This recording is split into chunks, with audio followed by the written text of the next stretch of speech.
Good morning everyone! Kamusta na po ang lahat? It's a sunny day. Mainit ang Sabado. So ayan guys, shoutout sa inyo dyan. Andito yung aking mga halaman. At medyo mahangin. So ayan. Namumulaklak pa rin ang aking bonggabilya. Pero pinatulan ko na yan guys. Nagbabas na ako ng mga sanga dyan kasi medyo pag naglalakad dito sa garden, medyo mahaba na yung sanga niya. So pinutulan ko yung iba niyan. Tapos yung ating malunggay, yan, mataas. Hindi namin siya pinuputulan. Kasi gusto namin siyang bumunga. Ayaw ni Habi. Ito yung aking mga favorite na halaman. At yung ibang bulaklak niya ay nagsarado na. So, yan. Yung iba nalagas na kasi malakas yung hangin. So, favorite ko yan guys. Yung mga purple. Pag nag-abot-abot yung bulaklak niya, napakaganda. Sige, gala ko kayo ulit dito. Update sa ating munting garden. So, bonggabilya. Yan. Ayan. Nagbulaklakan pa rin. So, yan, shoutout po sa inyo mga kaibigan. Medyo gumaganda-ganda na ulit yung aking boses. Nawawala na yung pamamalat ko. So, yan. Ang ating halamanan. At, yan ang ating bulaklakan mga halaman. So, ayan. Nakita niyo yung pusa. Nasa bintana. At yung aming aso na si Sushi ay kanyang hinaharot yung pusa. Talagang nilulukso niya. Ganyan lang naman yan. Nilalaro lang niya yan. So, yan. Pinatulang ko yung aking bonggabilya dito. Kasi mainit na para mag-grow naman siya ng bago. Magkaroon siya ng bagong sanga. Ganyan siya. Pero ito, bulaklakan niya. Ganyan guys.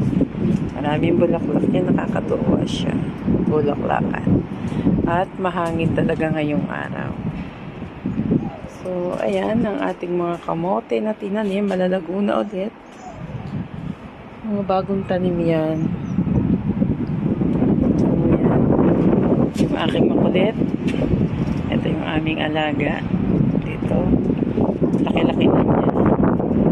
So, pinakawalan siya ng kanyang nanay na kaibigan namin. So, yung malunggay, ayan yung aming hinihintay. May bunga na siya. Kaya hindi namin pinuputol yan. Kasi pag mababa yan, yung mga kapitbahay or ibang taong labas, pag nakabukas yung gate namin, o mas nababali yung aming malunggay. So, hindi na lang namin pinutol para bumunga siya. At ngayon, ayan, kung makikita nyo, naglawit na yung bunga niya. So, mga ilang araw lang, makakapitas na tayo dyan. Kasi mahilig si Habi dyan sa malunggay, sa bunga.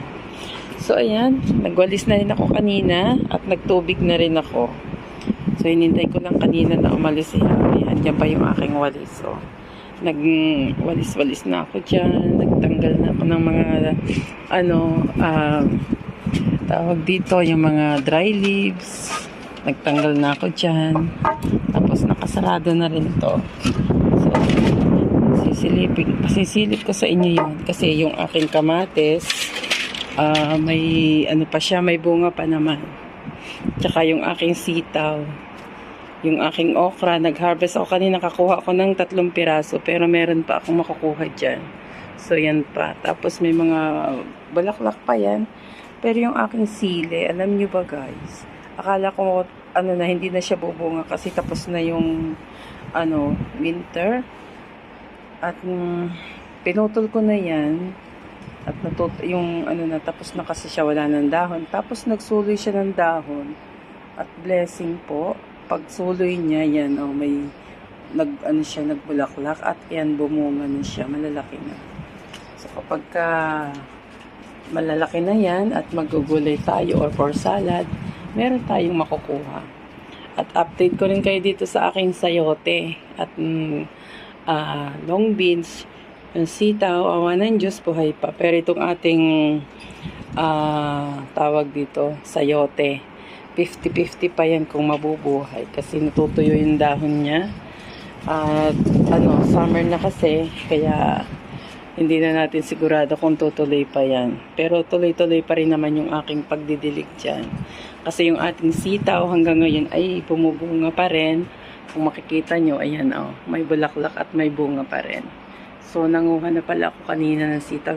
Hindi na kasi ako nakapag-video kanina kasi nagmamadali ako. Kasi kung kanina, hindi pa siya mahangin. Pero ngayong oras ito, medyo may hangin na. Inintay ko lang kasi na makaalis si Habi.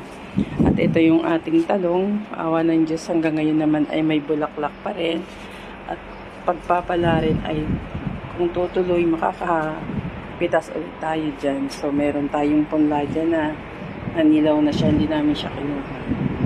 So, ayan, ang ating last na bunga ng ating tomato. At, ayan, may mga bulaklak pa rin naman. Pero hindi ko sigurado kung tutuloy pa siya. So, marami-rami pa rin yan. Yung bunga niya. Last na yan. At tinanggalan ko rin siya ng dry leaves kanina. Yung ating, water spinach. Kung tawagin. Ayan, kangkong. Ayan. Na siya, tawag dito, malago na ulit. So, ayan. At ito talagang aming si Sushi. Kung saan ako pumunta, basta nakita niyan ako, ay sumusunod. So, ayan guys. Sushi. Go na. Go. Doon na tayo. Ang laki-laki na ng aming alaga.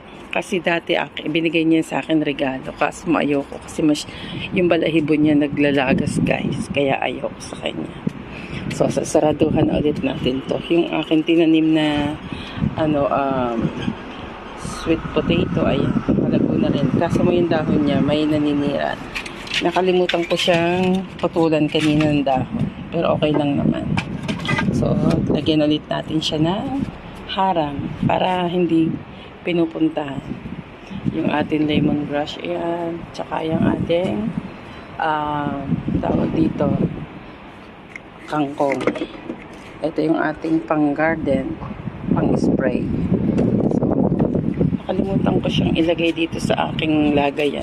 Kasi ito yung lagayan ko ng aking mga abubot. Yung nagsama-sama yan. At ito, bulaklakan siya. Ayan.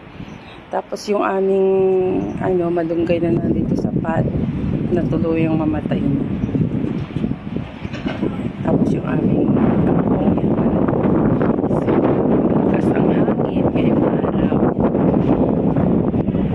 dinantayan ni Sushi yung pusa. So, ayan. Shoutout po sa lahat ng ating mga kaibigan dyan.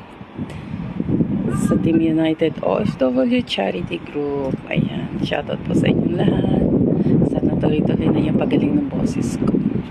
Kasi yung aking boses palagi na akong namamanat. Ewan ko ba. Dala na ng aking pagtanda kasi marami akong naramdaman ng mga nakaraang araw, pero alhamdulillah at medyo okay na po yung ating pakiramdam. Kailangan ko lang talagang minsan lalabas ako ng bahay, magpahangin, lakad-lakad, ayan. So, naglo-lost weight na tayo at malaking bagay po yan, yung magbawas tayo ng ating fatty sa katawan. Kasi mabilis kumilos kapag yung medyo payat. Hindi naman yung talagang payat na payat. Yung katamtaman lang. Kasi tumaas yung ating blood sugar at kailangan nating mag-diet sa mga kinakain. So, diba? Ito, favorite ko yung kulay nito. May ibang kulay pa ng halaman ito. Yung sa part-time ko, maganda yung bulaklak kasi may pagka dark red. Ito kasi pink. So, wala pa akong ganun kasi hindi ako makabuhay. Pag nagtatanim kasi ako, itong mabait naming alaga na si Sushi, binubunot niya. Kaya dapat yung tanim, hinaharangan siya. At ito yung pusa. Nandiyan sa may bintana. Inaabangan talaga ng aming alaga. Ito si Sushi. So, ayan, ang ating mga halaman. Nagkagandahan ang bulaklak. Maganda ang weather. Diba? Mahangin. Hindi naman siya gaanong kainitan. So, ayan ang aking maya update sa inyo guys. Yung ating halamanan. At yung ating aso dito sa villa.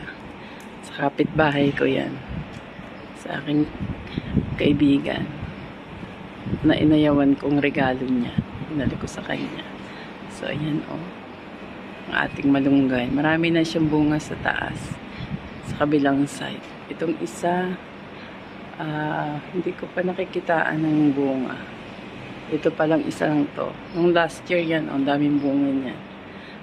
Pag walang tao, sinusungkit ng ibang tao. So, ayan, ngayon, nilagyan namin ng bagong lock ng aming gate. Walang basta makakapasok niyan kung hindi yung mga taga rito lang sa loob. So, ayan. Maraming salamat sa inyo dyan. At shoutout ulit sa lahat ng ating mga kaibigan. Sa mga kaibigan natin sa Whitey Friend. Mga dating kaibigan, mga old friend. At new friend. Team United OFW Charity Group. Ayan.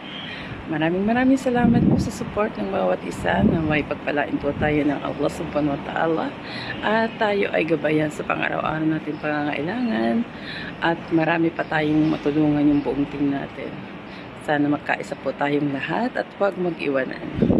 Ayan, sa pamumuno ng aming founder na napakabait naming pinakananay at tatay ni si Ate Liwayway, Mix TV, at si Kuya Johnny Lakay at sa buong team ng mga sa admin group ng Team United at sa buong member. Shoutout po sa inyong lahat at tayo pong lahat ay magtulungan. Maraming salamat po at hanggang dito na lang. I-end ang aking update dito sa aking munting garden. Ito po si Vilma Landicho Vlog ay muling bumabati ng isang mapagpalang araw at gabi sa ating lahat.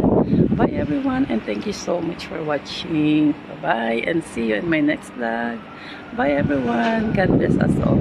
Thank you. Bye-bye.